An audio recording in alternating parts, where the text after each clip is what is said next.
Well, hello, my name is Jack Adam MacLennan, and I'm recording this at the International Studies Association's 2022 conference in Nashville, where I presented my paper, Power and Security, the Engineering of Global Security Politics.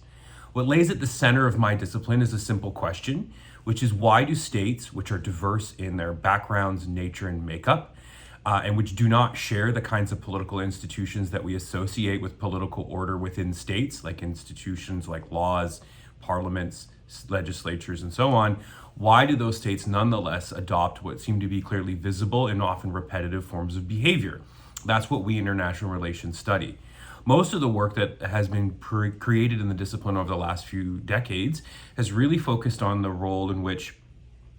common shared expectations or language create these patterns. I contribute to a literature that wants to add specific kinds of things, objects,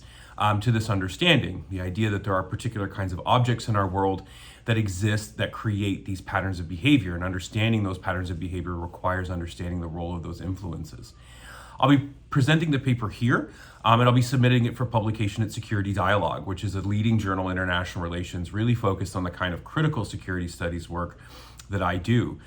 What I've really learned through the research and writing process that this fellowship afforded me was what it means to engage in long, focused, ongoing research projects at a place like PARC. What it means to carve out time and elaborate specific agendas that allow you to keep your publications working toward their final end state while maintaining all your other responsibilities. And it was really important to be able to give myself the time to do that today, this term. And I feel like I've developed a series of skills that will allow me to move forward in the future and keep my research progress going.